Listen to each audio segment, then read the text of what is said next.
So yeah, this is bird flu domination for highly pathogenic avian influenza. So as you can see, it affects poultry, wild birds, and human cases. But fortunately, so Malaysia is located over there near the Cambodia. So we have Peninsula Malaysia and also the Borneo part of Malaysia. So we are glad that we are free from highly pathogenic avian influenza virus. And that's UPM, University of Putra Malaysia, where I'm from. So it's a very big university. We are the Seda campus is about 3,000 hectares, and we also have the Bintul campus in the Borneo part. It's about 714 hectares. We have our own mosque or masjid. We have our faculty of veterinary medicine, and we have our own hospital. That's an MRT, which is a fast train, like connecting train.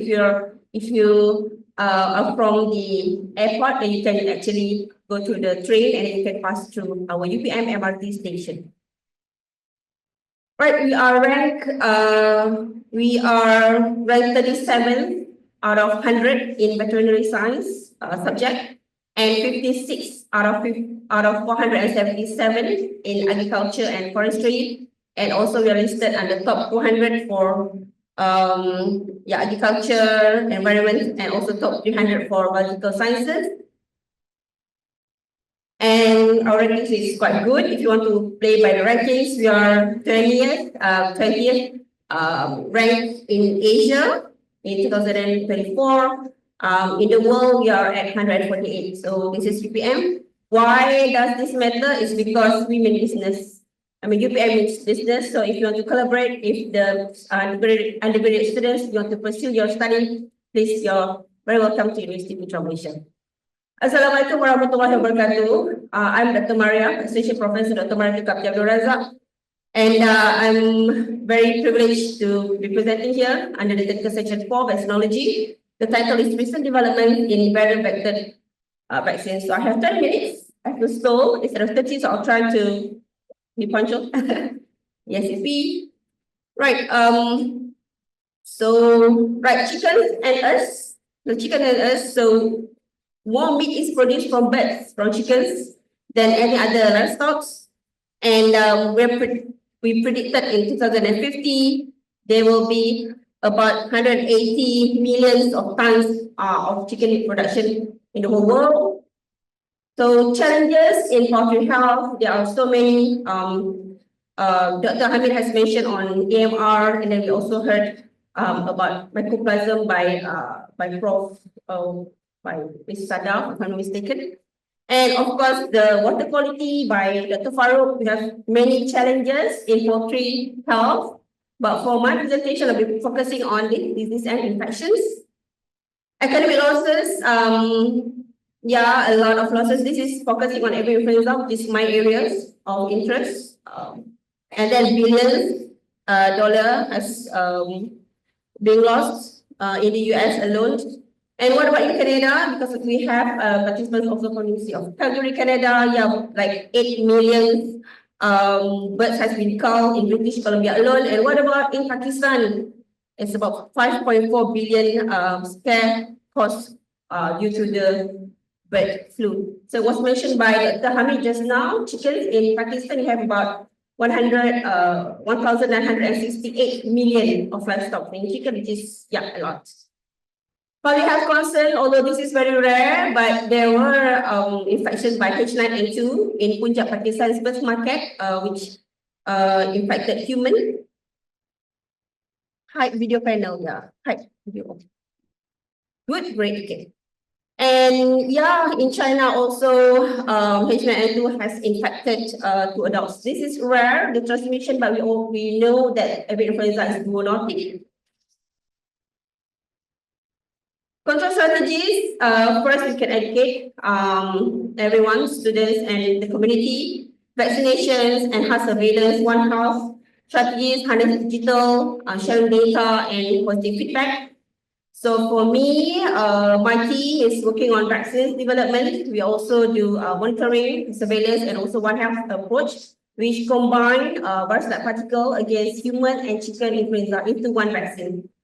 Right, so today we're focusing on vaccines. So vaccines, as everyone knows here, is the key drivers to help to reduce the incidence of outbreak. It was expected to grow at a 7.5 compound annual growth rate until 2032. Of course, I'm a researcher. Those from the industry knows better on the vaccines market, poultry markets. So traditional vaccines, of course, is from inactivated or killed vaccine. We first, like the mechanism was, we first inject the virus from field into eggs, and then we isolate, and the virus will replicate. We isolate, purify, and inactivate the virus through several means, chemical, and then we add the formulation before it is being inoculated. And also we can grow them in fermenters. They are effective, of course, we don't deny the effectiveness. However, there's still a risk of accidental release. And also it's difficult to perform the large scaling and dependent on the supply of eggs, yeah, because you need SPF eggs. So what happens if there's a contamination on the eggs? Not effective for early age vaccination, and we couldn't differentiate between infected and uninfected, or infected and vaccinated. Why? Because you're taking the whole virus gene into the chicken. So how can you differentiate whether that particular chicken has been vaccinated or they are being infected with actual field viruses?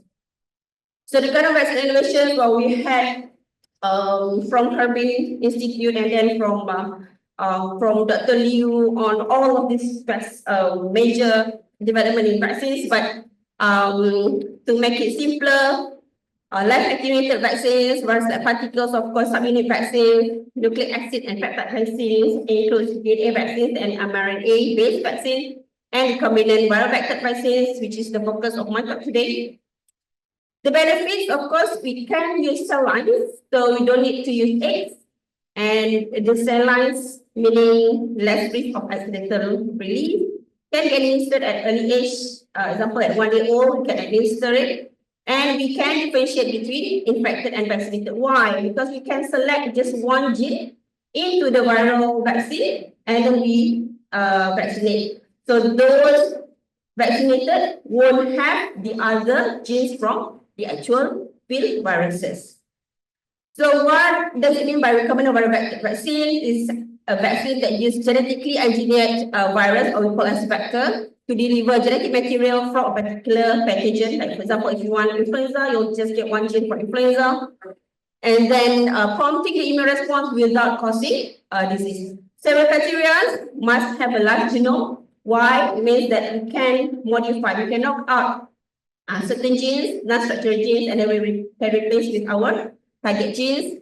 Species specific, stable, so normally we use DNA genome viruses, which are easier to handle and store, can induce both humoral and cellular immune responses, and do not cause or very mild disease manifestation in the host. So examples of recombinant viral vectors are, the most common ones are the HBT, which was very established. Even Promunia also has this technology in Fulbright. So the commercial one, as we know, is the Vectormune from SIVA, mistaken. Fowlpox virus, and example from the throwback from Muriel against influenza virus. Newcastle disease virus vector, example the Lantogenic Lasota. Just now, Dr. Karim also mentioned about this NDV. Adenovirus vectors, and also the MVA, or modified vaccinia virus vector. So briefly about fowlpox virus, they are a pathogen of chickens and turkeys. Large double-stranded DNA genome of approximately 300 kilobases, replicates exclusively in the cytoplasm of infected cell. And during 1995 in Mexico alone, there were already being vaccines. 2 billion doses has been given to the birds against the H5N2 program. So how do they do this? First, they need to identify the genes of interest. We normally use either the HA or the NA, which is the antigenic determinant of the virus. We recombine into the fowlpox virus genome naturally, and it produces this recombinant fowlpox virus expressing the avian influenza H5 gene. Okay. So our strategy in my team with Imperial College London back then with Mike Skinner, Dr. Mike Skinner, Emeritus Professor, we combine a cytokine genes. So cytokine genes with the avian influenza genes into fourpox virus vector we call as fourpox, recombinant fourpox virus co-expressing avian influenza and also cytokine genes. Why? We hypothesized or being very ambitious that we wish to target both of the humoral and cellular immunity. So as you know, the hemagglutinin or neuraminidase can produce antibodies. Trigger antibodies from the host, so that's the humoral, very strong. And why not we try to couple with cytokines, which are the immunomodulatory molecules, which can trigger the cellular mediated immunity effect. So we did recombine H5 of influenza and also IL-15 of chicken cytokine genes. So the strategy is very technical, in which first, after cloning, it has to be cloned in a very specific vector. Why? Because this vector will recombine naturally. So this is where the flanking region, where the gene the whole plasmid recombine into the fourpox genome, then we isolate, and second step is to either insert the cytokine genes IL-15 or IL-12 using a specific vector again, which has the homologous sequence to the second site of the recombinant fourpox virus. So remember just now I told you the genome must be large. So for here we can insert at two sites in the same genome. So we can insert both of the H5 and also cytokine genes. So we check the presence of the genes, and then we perform the Western blotting and also the IFAT.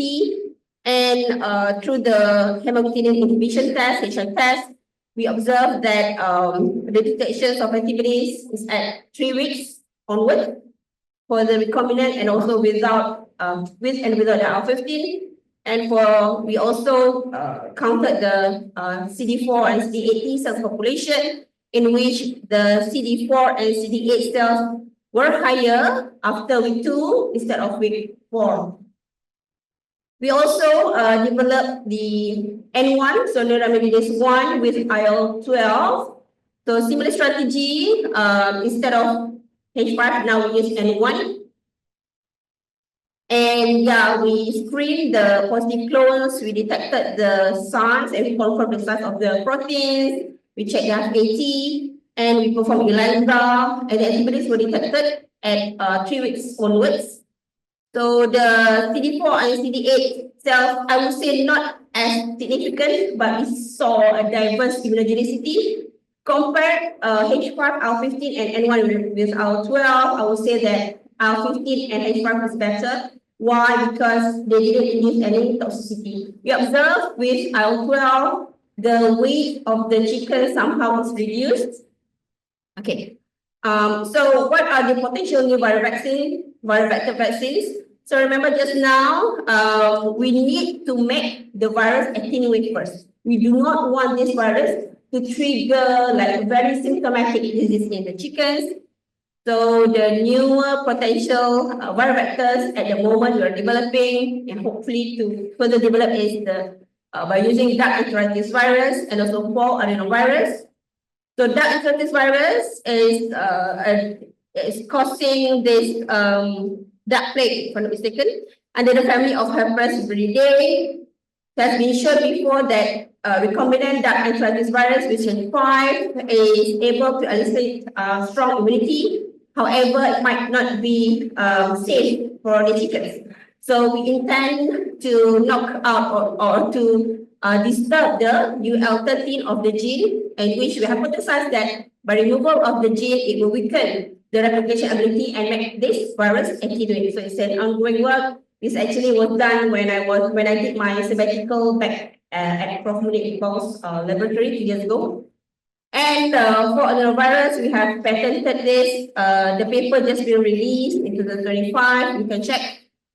So the fiber gene of FADV8B strain was modified via CRISPR technology, CRISPR-Cas9 technology to generate a live attenuated FADV vaccine. So it was shown that it has a reduced cytopathic effect, CPE, and lower replication rate compared to those without the not attenuated, the wild type strain. And delayed viral localization, if you can see here, without the attenuation, the signal is very strong after 48 hours. And then delayed mortality, so those, the attenuated ones was died at 6 days old onwards compared to the wild type, as after a day. And also we observed that the liver of the chickens has only mild hydropericardium compared to the very pale yellowish discoloration and spots of hemorrhages of those of the wild type strain. As a summary, recommended viral vector vaccines for poultry utilize genetically modified viruses to deliver antigens, whatever antigens of your interest, and offering targeted immunity against avian diseases. These vaccines can provide enhanced safety and efficacy by leveraging well-established viral platforms and the ability to induce both humoral and cellular immunity makes them very highly effective in controlling poultry disease. However, the marginal-derived activities might hinder the full potency, the strong efficacy of this viral vector. So we need to do further efficacy evaluations, like the Secretary mentioned just now, and also consider the vaccination regimes. So we'd like to acknowledge all of the funders from Malaysia and also from the UK. So my team, these are my departmental members. Dr. Nurul Fiza here was the one working with for adenovirus. I was just the member of the project, and also the team from Poultry Institute for the duck interactive virus project, and then of course Prof. Munir, Prof. Rahman Umar, and Prof. Tanwin Siang. I was very lucky to meet all of the excellent mentors. My family, my students, my family, Prof. Aini Idris, very known poultry health researcher, still my mentor in almost anything. Right, before I end, I wish to welcome everyone to our 23rd World Veterinary Poultry Association Congress in Malaysia, Borneo part of Malaysia, 6 to 10 October. So I know the deadline has been passed, but at a special case, I'm one of the committees for the scientific committee. So if you wish to email, please do so. We will be able to extend it maybe in another week or so. I've already talked to Prof. Rahman, don't worry. So we invite you to participate as delegates to interact with experts in poultry health and production, to submit your abstract as a oral or poster presenter and visit the exhibition booth. We have a pre-congress workshop for panelists delivering papers on managing immunosuppression in poultry. We have 15 keynote speakers. So please welcome everyone. Finally, I would like to thank the organizing committee. It was a very brilliant journey for me being here, the hospitality, Dr. Zahid, and the committee members.